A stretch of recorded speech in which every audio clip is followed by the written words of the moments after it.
ഈശോമിശിഹായ്ക്ക് സ്തുതിയായിരിക്കട്ടെ. Lumen Cristo 101 ദിവസം കൊണ്ട് ബൈബിൾ പുതിയ നിയമം വായിച്ചു തീർക്കുന്ന വചന പദ്ധതിയിലേക്ക് ഏവർക്കും സ്വാഗതം. ഇന്ന് ദിവസം 92. 2 തെസ്സലോനിക്ക 1 മുതൽ 3 വരെയുള്ള അധ്യായങ്ങളും വെളിപാട് 16-ാം അധ്യായമാണ് നാം ഇന്ന് വായിക്കുന്നത്. ദൈവത്തിന്റെ നീതിയും അന്തിമ വിജയവുമാണ് നാം ഇന്നത്തെ വായനയിൽ കാണുന്നത്. 2 തെസ്സലോനിക്ക അധ്യായം 1. പൗലോസും സിൽവാനോസും തിമോത്തിയോസും കൂടെ നമ്മുടെ പിതാവായ ദൈവത്തിലും കർത്താവായ യേശു ക്രിസ്തുവിലുള്ള തെസ്സലോനിക്കക്കാരുടെ സഭയ്ക്ക് എഴുതുന്നത്. പിതാവായ ദൈവത്തിൽ നിന്നും കർത്താവായ യേശു ക്രിസ്തുവിൽ നിന്നും നിങ്ങൾക്ക് കൃപയും സമാധാനവും. പ്രശംസ പ്രാർത്ഥന.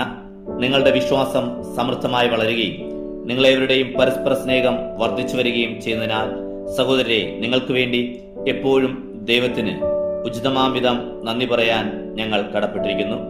അതിനാൽ നിങ്ങളിപ്പോൾ സഹിച്ചുകൊണ്ടിരിക്കുന്ന എല്ലാ പീഡകളിലും ദുരിതങ്ങളിലും നിങ്ങൾ പ്രകടിപ്പിക്കുന്ന സ്ഥൈര്യത്തെയും വിശ്വാസത്തെയും കുറിച്ച് ദൈവത്തിന്റെ സഭകളിൽ വച്ച് ഞങ്ങൾ തന്നെ അഭിമാനിക്കാറുണ്ട്. ദൈവരാജ്യത്തിന് വേണ്ടിയാണല്ലോ നിങ്ങൾ കഷ്ടപ്പാടുകൾ സഹിക്കുന്നത്. ആ ദൈവരാജ്യത്തിന് നിങ്ങൾ അർഹരാക്കപ്പെടണമെന്നും ദൈവത്തിന്റെ നീതിപൂർവമായ നിശ്ചയത്തിനുള്ള തെളിവാണിവയെല്ലാം. കർത്താവായ യേശു തന്റെ ശക്തരായ ദൂതന്മാരുടെ കൂടെ അഗ്നിജ്വാലകളുടെ മധ്യേ സ്വർഗത്തിൽ നിന്ന് പ്രത്യക്ഷപ്പെടുമ്പോൾ നിങ്ങളെ പീഡിപ്പിക്കുന്നവരോട് പ്രതികാരം ചെയ്യുക എന്നതും യാതനകൾക്കിരയായ നിങ്ങൾക്കും ഞങ്ങളോടൊപ്പം സമാശ്വാസം നൽകുക എന്നതും ദൈവത്തിന്റെ നീതിയാണ്.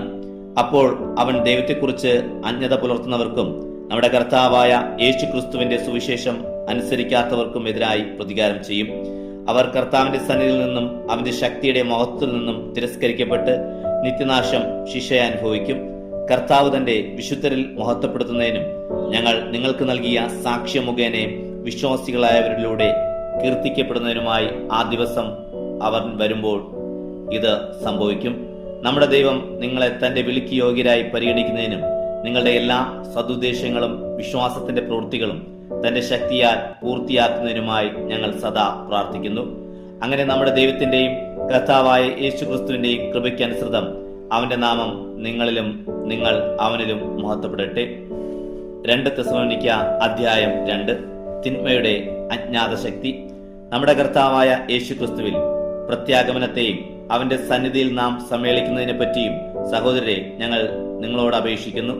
കർത്താവിന്റെ ദിവസം വന്നു കഴിഞ്ഞുവെന്നും സൂചിപ്പിക്കുന്ന പ്രവചനത്താലോ പ്രസംഗത്താലോ ഞങ്ങളുടേതെന്ന് അവകാശപ്പെടുന്ന ലേഖനത്താലോ നിങ്ങൾ പെട്ടെന്ന് ചഞ്ചലചിത്തരും അസ്വസ്ഥരുമാകരുത്. ആരും നിങ്ങളെ ഒരു വിധത്തിലും വഞ്ചിക്കാതിരിക്കട്ടെ. എന്നാൽ ആ ദിവസത്തിനു മുമ്പ് വിശ്വാസത്യാഗമുണ്ടാവുകയും നാശത്തിന്റെ സന്താനമായ അരാജകത്വത്തിന്റെ മനുഷ്യൻ പ്രത്യക്ഷപ്പെടുകയും ചെയ്യേണ്ടിയിരിക്കുന്നു.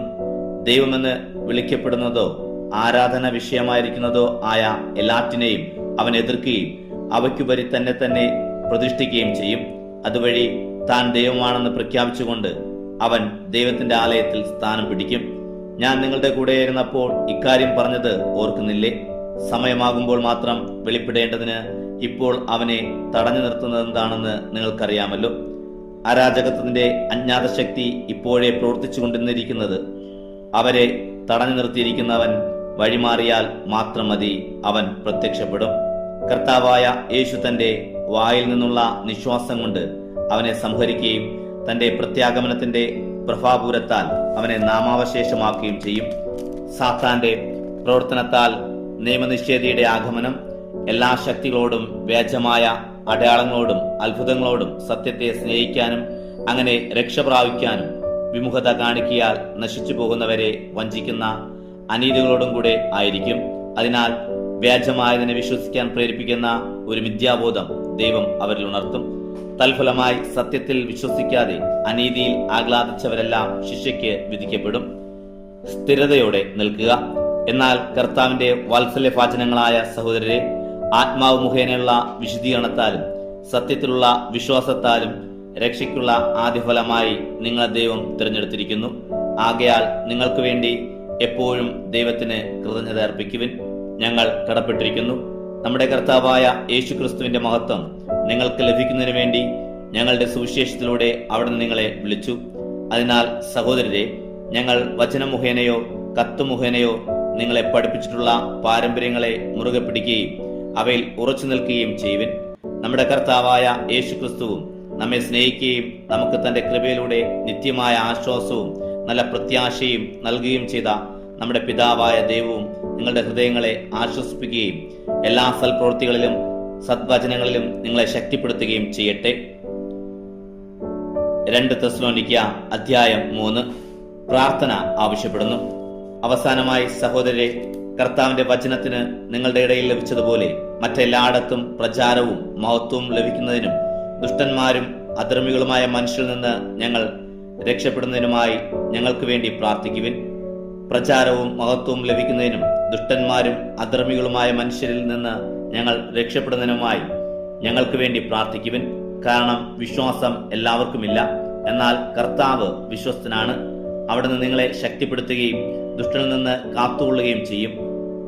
നിങ്ങളെ സംബന്ധിച്ചാകട്ടെ, ഞങ്ങൾ കൽപ്പിക്കുന്ന കാര്യങ്ങൾ നിങ്ങൾ നിവർത്തിച്ചു കൊണ്ടിരിക്കുന്നുവെന്നും ഇനിയും നിവർത്തിക്കുന്നുവെന്നും കർത്താവിൽ ഞങ്ങൾക്ക് ദൃഢമായ വിശ്വാസമുണ്ട്. ദൈവത്തിന്റെ സ്നേഹത്തിലേക്കും ക്രിസ്തു നൽകുന്ന സ്ഥൈര്യത്തിലേക്കും കർത്താവ് നിങ്ങളുടെ ഹൃദയങ്ങളെ നയിക്കട്ടെ. അധ്വാനശീലരാവുക. അലസതയിലും ഞങ്ങൾ നിന്ന് സ്വീകരിച്ച പാരമ്പര്യത്തിനിണങ്ങാത്ത രീതിയിലും ജീവിക്കുന്ന ഏതൊരു സഹോദരനും ഒഴിഞ്ഞു നിൽക്കണമെന്ന് സഹോദരരെ, കർത്താവിന്റെ നാമത്തിൽ ഞങ്ങൾ നിങ്ങളോട് കൽപ്പിക്കുന്നു. എങ്ങനെയാണ് ഞങ്ങളെ അനുകരിക്കേണ്ടതെന്ന് നിങ്ങൾക്ക് തന്നെ അറിയാമല്ലോ. നിങ്ങളുടെ കൂടെ ആയിരുന്നപ്പോൾ ഞങ്ങൾ അലസരായിരുന്നില്ല. ആരിലും നിന്ന് ഞങ്ങൾ അപ്പം ദാനമായി വാങ്ങി ഭക്ഷിച്ചില്ല. ആർക്കും ഭാരമാകാതിരിക്കാൻ വേണ്ടി ഞങ്ങൾ രാപ്പകൽ കഷ്ടപ്പെട്ടു കഠിനാധ്വാനം ചെയ്തു. ഞങ്ങൾക്ക് അവകാശമായിട്ടില്ലാഞ്ഞിട്ടല്ല, അനുകരണാർഹമായ ഒരു മാതൃക നിങ്ങൾക്ക് നൽകാനാണ് ഇങ്ങനെ ചെയ്തത്. ഞങ്ങൾ നിങ്ങളുടെ കൂടെ ആയിരുന്നപ്പോൾ തന്നെ നിങ്ങൾക്കൊരു കൽപ്പന നൽകി, അധ്വാനിക്കാത്തവൻ ഭക്ഷിക്കാതിരിക്കട്ടെ.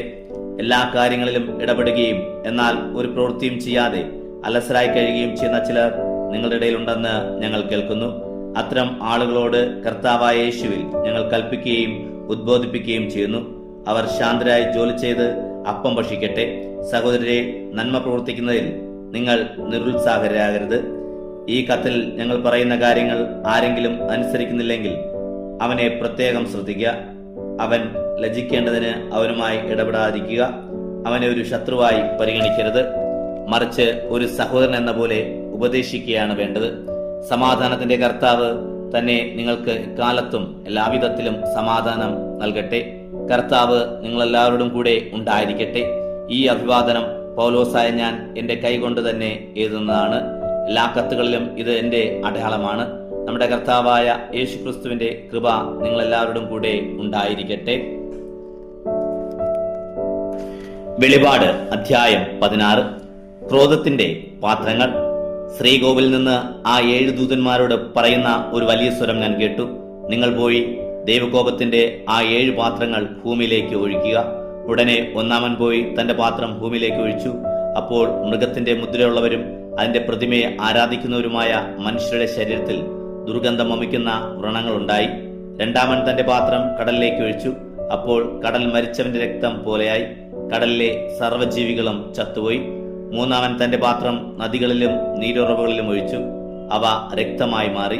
അപ്പോൾ ജലത്തിന്റെ ദൂതൻ പറയുന്നത് ഞാൻ കേട്ടു, ആയിരിക്കുന്നവനും ആയിരുന്നവനും പരിശുദ്ധനുമായ അങ്ങ് ഈ വിധികളിൽ നീതിമാനാണ്.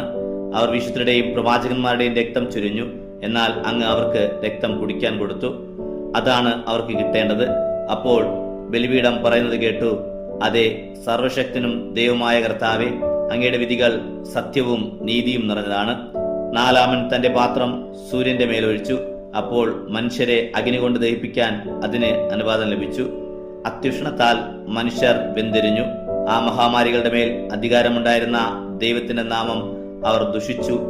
അവർ അനുദപിക്കുകയോ അവിടത്തെ മഹത്വപ്പെടുത്തുകയോ ചെയ്തില്ല. അഞ്ചാമൻ തന്റെ പാത്രം മൃഗത്തിന്റെ സിംഹാസനത്തിന്മേൽ ഒഴിച്ചു.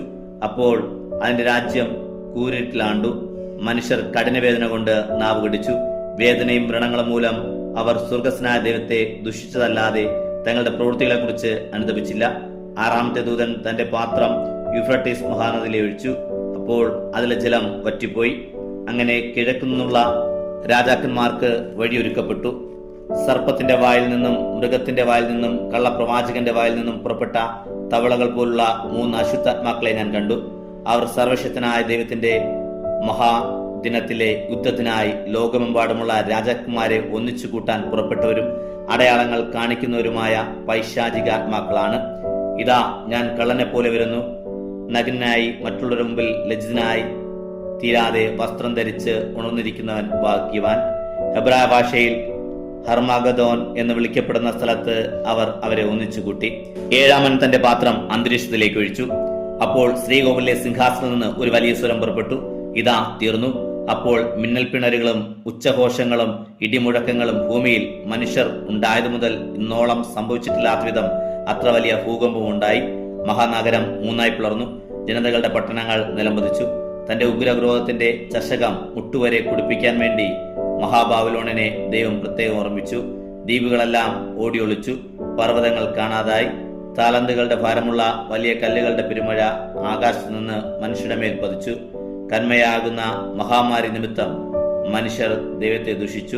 അത് അത്ര ഭയങ്കരമായിരുന്നു. ഇന്നത്തെ വായന ഇവിടെ അവസാനിക്കുമ്പോൾ തിന്മ എത്ര ശക്തമായാലും വിജയം ദൈവത്തിനാണ്. അതിനാൽ ഉറച്ച വിശ്വാസത്തോടെ വിശുദ്ധിയിൽ ജീവിക്കുക. ദൈവത്തിന് മഹത്വം.